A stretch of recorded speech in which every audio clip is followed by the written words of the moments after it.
Hello नमस्कार दोस्तों। आप देख रहे हैं story point centre channel. Story point centre channel में आप सभी का स्वागत है। चलिए मैं आपके लिए लेके आया हूँ एक बहुत ही बढ़िया कहानी। इस कहानी का शीर्षक है बुद्धि का बल। बुद्धि का बल कहानी महान दार्शनिक सुकरात के ऊपर बनाई हुई है।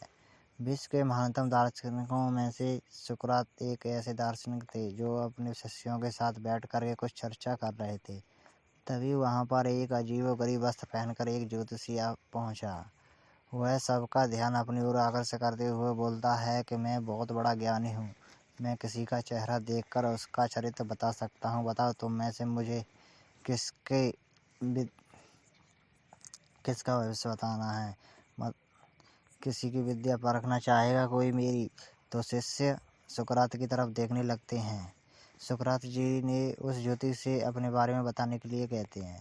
अब वह ज्योतिषी उन्हें ध्यान से देखते हुए बोलता है कि सुकरात बहुत बड़े ज्ञानी थे, लेकिन देखने में बड़े सामान्य और बल के रूप से क्रूर कहना उन्हें कोई अतिशयोक्ति नहीं थी। ज्योतिषी उन्हें कुछ देर निहारने के बाद में बोलता है, तुम्हारे चेहरे की बनावट बताती है कि तुम सत्ता के बहुत बड़े विरोधी हो और तुम्हारे अंदर द्रोह करने की भावना बहुत ही प्रबल है। तुम्हारी आंखों के बीच जो सिकुड़न पड़ी हुई है वह अत्यंत क्रोधी होने का प्रमाण देती है। ज्योतिषी ने अभी इतना ही कहा था कि उसके वहाँ बैठे सभी शिष्यों में से अपने गुरु के बारे में ये बातें सुनकर एक शिष्य गुस्सा में आ गया और वह उस ज्योतिषी को तुरंत वहाँ से जाने के लिए कहता है। पर सुकरात जी ने उन्हें शांत करते हुए कहा कि ज्योतिषी को अपनी बात पूर्ण करने दो। वह व्यक्ति बोलता है कि यहाँ से जाते हो कि नहीं। तभी ज्योतिषी बोलता है, तुम्हारा बेडोल सिर और माथे से पता चलता है कि तुम एक लालची व्यक्ति हो और तुम्हारी ठोड़ी की बनावट तुम्हारे सन की होने का कारण बताती है।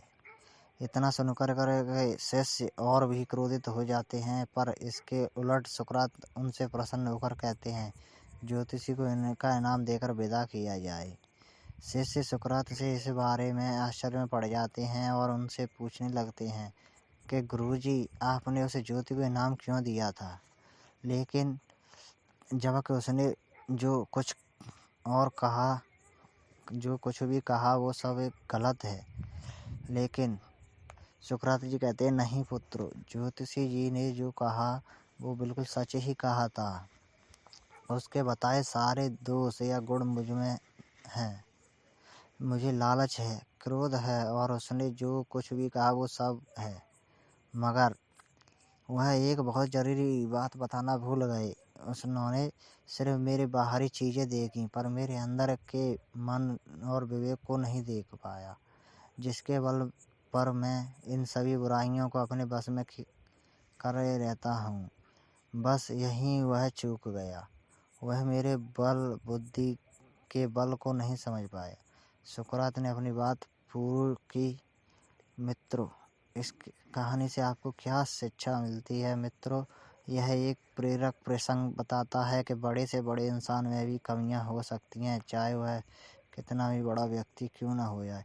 पर यदि हम अपनी बुद्धि का प्रयोग करें तो सुकरात की तरह ही उन कमियों पर पार पा सकते हैं या विजय प्राप्त कर सकते हैं। दोस्तों, अगर आपको यह कहानी अच्छी लगी हो तो हमारे स्टोरी पॉइंट सेंटर चैनल को लाइक करें, फॉलो करें और सब्सक्राइब का बटन ज़रूर दबाएं। जय हिंद, जय भारत।